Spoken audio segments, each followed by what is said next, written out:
Assalamualaikum warahmatullahi wabarakatuh. Perkenalkan, nama saya Baraka Permana dari kelas 11 Sore.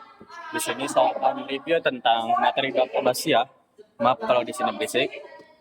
Jadi, Daulah Abbasiyah atau dinasti Abbasiyah sendiri merupakan suatu dinasti setelah Umayyah dan masih ada hubungannya dengan Umayyah. Jadi ceritanya gini, suku non Mawali atau suku non Arab dan juga Syiah dan lain-lainnya itu mereka tidak dianggap pada saat dinasti Umayyah. Dan dari situ mereka bersatu menyuarakan tujuan yang sama untuk mengalahkan Umayyah. Dan dari situ pun dipimpin oleh Abu Abbas As-Sofah sekaligus pendiri dari dinasti Abbasiyah. Nah, setelah dipimpin dan memenangkan peperangan tersebut, dinasti Abbasiyah itu berdiri. Pada saat berdiri itu terjadi 5 fase. Fasenya itu ada fase 1 ya sampai 5. Nah, di antara 5 fase itu ada ya kayak kebangkitan awal dinasti Abbasiyah, keemasan, kemudian sama peruntuhan, sama ada satu lagi lupa. Pokoknya di antara 5 fase itu masih ada tentang bangsa Turki sama Persia. Nah, dinasti Abbasiyah sendiri itu mempunyai 3 tokoh penting atau sebenarnya 4 tokoh atau 5. Yang pertama sudah jelas pasti Abu Abbas As-Sofah yang merupakan sebagai pendiri dinasti Abbasiyah kebijakannya. Dan lalu yang kedua ada Abu Ja'far Al-Mansur. Abu Ja'far Al-Mansur itu sendiri merupakan khalifah kedua sekaligus yang memindahkan ibu kota dari Al-Anbar ke Baghdad. Iya kalau nggak salah. Oke, ternyata benar ya, dari Al-Anbar ke Baghdad.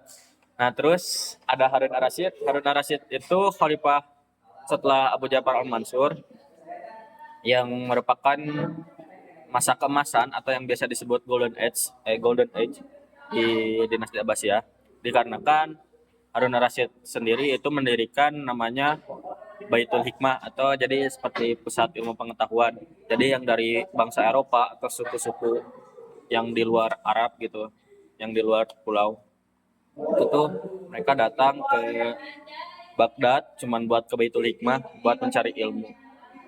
Nah, terus untuk kemundurannya itu ada Al-Watsi dan yang keduanya ada Mu'alib ya. Nah, dari itu sendiri pada saat kemunduran dan keruntuhan itu ada 2 faktor internal sama eksternal. Faktor internal itu ya sudah pasti seperti bangsa-bangsa atau daulah-daulah yang dulu adanya perebutan kekuasaan dan juga hedonisme di dalam daulah tersebut. Ya, hedonisme itu kayak seperti orangnya yang berhambur-hamburan, kayak orang yang hubud dunia atau terlalu cinta pada dunia, yang takut mati pada saat itu. Jadi takut hartanya itu nggak dibawa, jadi mending dihabisin di dunia sekaligus ya.